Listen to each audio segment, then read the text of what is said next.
Very good morning to you and thanks for joining us on the breakfast. My name is Nyamgul Agaji. It's a wonderful morning and another opportunity for all of us to start afresh or to continue the good things that we may have been doing. If you've been doing a good thing, continue. If you've not been doing a good thing, you have another chance now to do it better. That thing you want to start, today is the best time to do that. It's the best day in your entire life. That's why it is called present, because it's a gift that you have been given. So how well you use that opportunity is left to you. Okay, on the show this morning, we're going to be looking at very interesting things. The PDP National Secretariat has been revoked. The land for that has been revoked by the FCT administration. And fortunately or unfortunately, it coincided more or less with what happened in River State, which is the declaration of state of emergency by the president. We'll also be looking at that.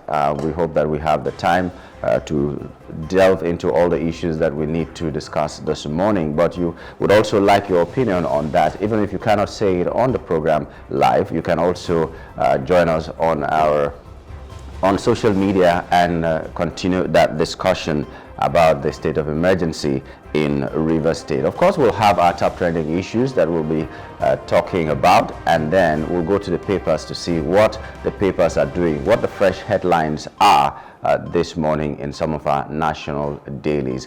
In the meantime, let's pause for a while, take the quote for the day, and then continue from there. Stay with us.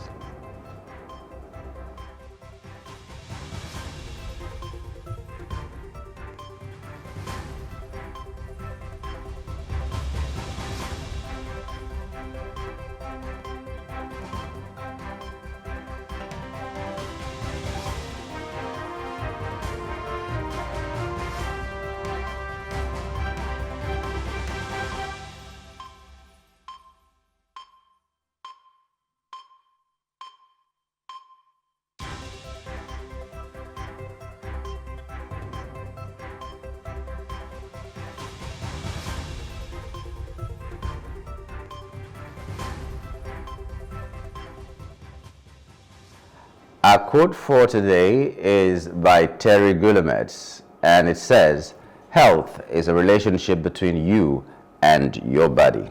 Health is a relationship between you and your body. I like a particular word in that quote, a relationship between you and your body. In a relationship, what keeps a relationship is communication. Your spouse talks, you listen.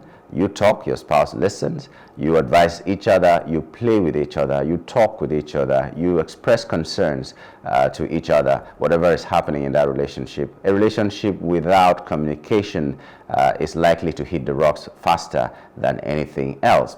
Remember those times, if you are old enough to know, when we were still using the postal services, where someone travels and then a loved one is left behind at home and he writes a letter to the loved one. It will not get to the person for about 6 months, sometimes a year, sometimes never, and relationships were destroyed just because the communication was not there. It wasn't as if the love was ended in any heart, but they couldn't communicate. You also see families, even people who are married, wife and husband, when they're not talking, that marriage is heading for the rocks. A relationship grows when there is communication. Whatever you need to say it in love as well. Now, your body communicates with you, but most times we don't listen. We see a lot of things happening, we feel a lot of things happening in our body, and all we do is, at best, we take paracetamol or we take agbo. We don't concern ourselves with why that thing is happening. For instance, if you have a headache, it might be a result of something greater than just a headache. You are having persistent headaches. The question is why. We never ask ourselves why. We just think that so long as we can get up in the morning, and our legs can carry us, we can fling our arms and all that, we are healthy enough, not knowing that within there could be something that is eating us and we don't know. How many Nigerians go maybe once a year or twice in a year to check themselves how healthy or otherwise they are? Some people even are afraid of the hospital because they think that when they go to the hospital, what they will tell them will make them die quicker. But hey, Listen to that, your body. If there's a headache somewhere, if you're having a lump somewhere, if you're having some pain somewhere, maybe that is just a sign that you need to do something urgently because something greater is coming. So how much do you listen to that, your body? How much of a relationship do you have with your body? It goes beyond just eating or bathing. Well, some people don't even bathe. Well, but it goes beyond eating and bathing and waking up in the morning thinking that you're healthy. Listen to your body. Do whatever it needs to be. Do whatever needs to be done to make sure you stay healthy. Because if you don't, you might be paying a price that you shouldn't have paid if you had just listened. So have that relationship with your body. That is what is called health. And that relationship means your body talks to you, you listen.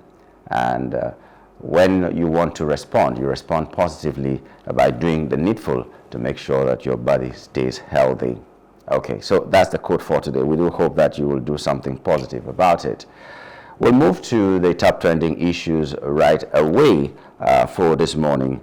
The first one is from Rivers State. Explosion at Trans-Niger pipeline threatens Nigeria's oil production.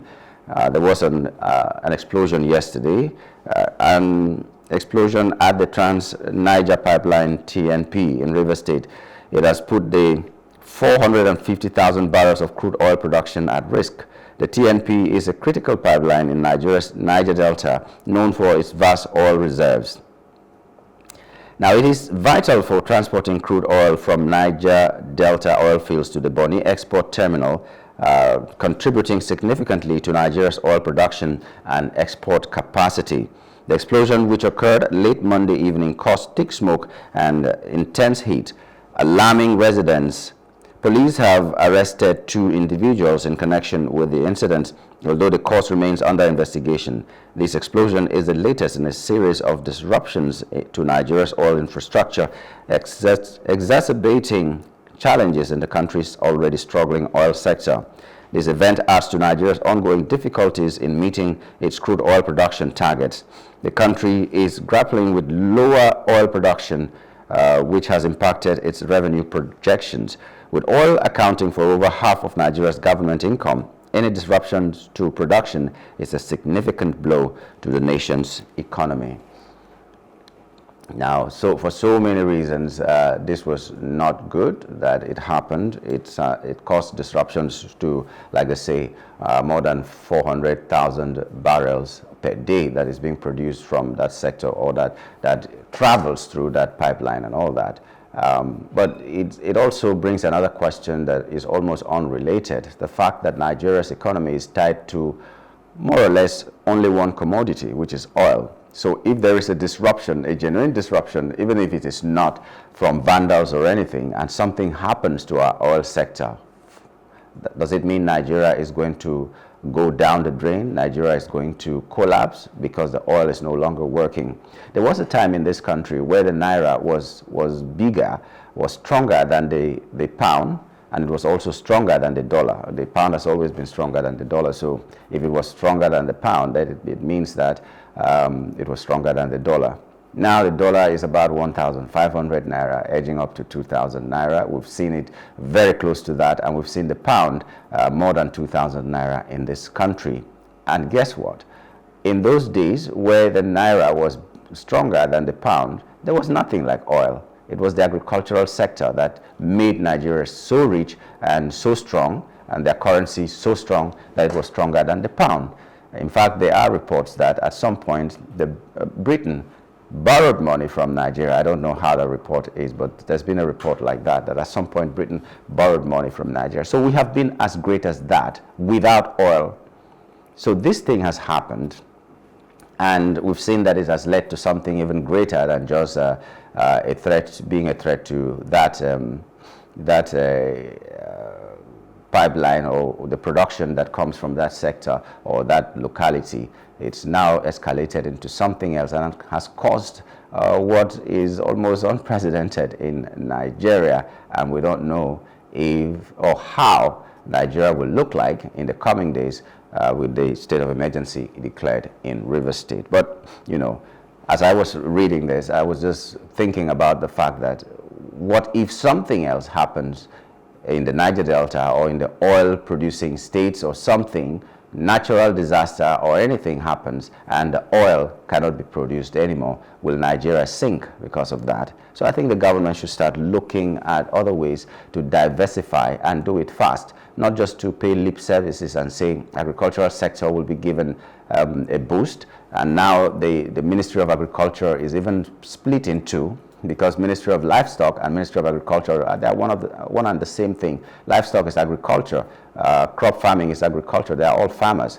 So I don't know why that was split, but whatever it is, we are not seeing any significant impact that the splitting of that ministry has done, and a deliberate step to make sure that we return Nigeria to also being dependent on agriculture, because our communities are mostly agrarian. At least where I come from is very agrarian, and if the enabling environment is there, access to loans are there, mechanized farming is made possible by government's intervention and all that, we can feed the nation, no matter how tiny my people could be. So communities like that are scattered all over. I'm not sure there's a state that we don't have farming communities almost in the majority. But what are we doing about it? We have to be looking into this. So like I said, should there be a natural disaster? Should there be war, for instance, between communities that will make mining or extraction of crude oil from those communities impossible? Will Nigeria go down? So Nigeria should be looking into this and finding ways to solve the problem. Okay. Another thing we want to talk about right now is House leadership supports Tinubu with 705 million naira donation. The leadership of the House of Representatives on Monday joined President Bola Ahmed Tinubu to break their fast at Asu Rock, pledging their support to the president. They also donated 705 million naira, half of their salaries, to assist in the government's humanitarian efforts. Speaker Tajuddin Abbas expressed gratitude to President Tinubu for the invitation and stressed the importance of reflecting during Ramadan, urging both Christians and Muslims to pray for the country's economy, security, and leadership. Vice President Kashim Shettima also spoke during the iftar, emphasizing the need for unity and prioritizing national development over partisan interests. He urged lawmakers to embrace their leadership responsibility with humility and work towards building a better Nigeria, stating that their success will be judged by their ability to create a unity rather than division. Shettima commended President Tinubu's leadership and assured Nigerians that the government is having positive results. The Vice President further praised Speaker Abbas and the House leadership for fostering peace and unity within the legislature, highlighting that development cannot occur without peace. He reminded the leaders that their roles are a sacred trust given by the people, and that leadership should be centered on service to the nation, not personal gains. Well, first of all, I'd like to applaud the members of the National Assembly, the House of Representatives. I think the Senate is doing the same thing or something. But for the people who thought that they should donate half of their salaries to the president for humanitarian affairs, it's a commendable thing. 705 million naira. I could have said so many other things, but at least the gesture is good enough. It means that they are thinking about Nigerians anyway would like a situation where they will say, you know what, because of how hard it is and how we want to make Nigeria great again, how we want to make ends meet, how we want to make sure we don't go bankrupt, let us look to cutting down the cost, what we earn as the National Assembly members, because half of their salary, it's not like half of their entitlements per month. Maybe every senator is coming together to say, we are going to donate 1 million. Maybe their salary is 2 million naira and they're donating 1 million each. We've not talked about allowances and other things that make them earn as much as they have been saying on the media. We don't know the true state of how much they earn every time. But some senators came out to say whether 13 million a month, some say it's above that and all that. But we're still grateful that at least they didn't take all the money. They have decided for up to 6 months to donate half of their salary. whether their salary is the smallest amount of money they earn when you compare that to other entitlements is insignificant. The fact that they have decided that, you know what, we're going to do something positive and make sure that this humanitarian gesture that the president is trying to, this initiative, we are going to support it. We applaud them. You've done well. Gradually, maybe you'll come to realize that, okay, the humongous amount you earn in the house could be cut down and further used for other things. Developmental projects. Nigerians don't really need humanitarian handouts. I'm saying need. They want it, but they don't really need it. What Nigerians need is an environment where they can thrive. If, for instance, the fuel is for 100 naira and everybody can afford it, if, for instance, you can travel from here to Sokoto and you spend 10,000 naira or less, if, for instance, you're a farmer and you can get access to tractors and other things that will help you in, even if you have to pay money for it at a subsidized rate, if you can get your farm inputs that you will do what you need to do, if you can get goods from other countries or anywhere that you need them to do your business, Nigerians are ready to work.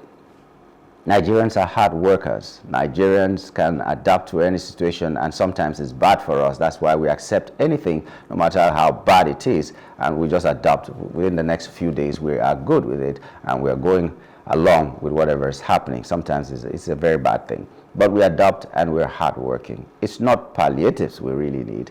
What we need is that environment, an enabling environment. I don't think if you go to my village with 1,000 bags of rice, they will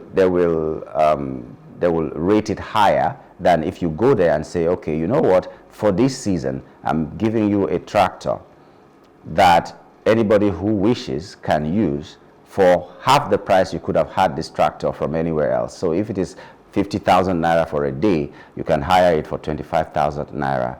People would prefer that, to work for their own money, because they know that they have the power to do this. And that's how every Nigerian is. But you cannot go to the bank to take a loan to do a business because the interest rate is so high. You don't even know if you can pay it. And the naira is not stable enough for you to be able to plan your business well and know that in the next 6 months, this is what I'm likely to spend and this is what I'm likely to gain. So if I do gain this, this is what I'm going to do, X, Y, Z, and all that. You can't plan when the naira is that volatile. But we thank the lawmakers for this gesture. It's a good sign that something good can come out of Bethlehem. Okay, we'll now take another top trending issue. This should be the final one for this morning, and it has to do with, I'm trying to get that out now.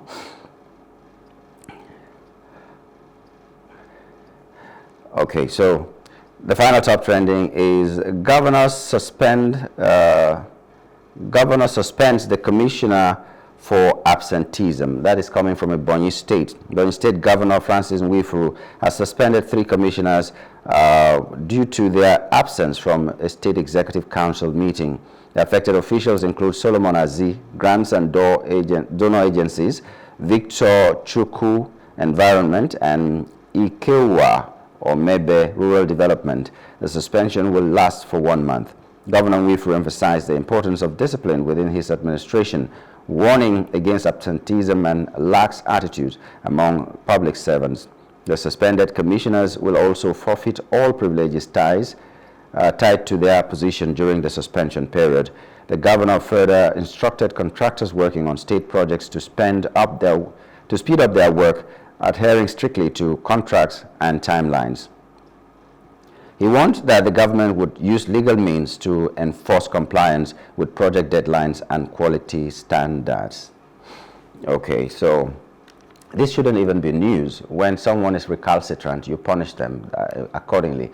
I'm just asking, my question is, while they're suspended for that 1 month, what happens in their office? Who is taking over to make sure that the things that are being done, projects that are supposed to be executed by them, are executed? Because at the end of the day, the people will be the ones to suffer. In fact, if they had been sacked and replaced with someone else who will kickstart or will continue from where they stopped immediately, it would have been a good thing. Otherwise, wouldn't there be an alternative to sacking somebody? and after 1 month you return the person, and in the space of that 1 month, what happens to their office? What happens to the projects that they are embarking upon? What happens to, for instance, one of them is on environment. What happens to the environment of a Bonny state if there's no superintendent in that ministry? What happens to the grants and all that should be brought, signatures or MOUs that should be signed and all those things? I'm just asking. I'm not saying it's a bad thing. I think the governor did well. Whoever is not performing should be shown the way out or punished accordingly. But while punishing that person, what will happen to that office while the person is being punished? There will be that gap between when you're punishing that person and when the punishment will end, if it is a suspension. It's a good thing that you're saying that their entitlements and all that will be withdrawn from them. But I've seen where people are given suspension, but you're still working. Yeah, I don't know if you understand what I'm saying. You're still working. You know that work you're doing, you will not get a salary for that work that you're doing at that point. It's a suspension, but the work must go on.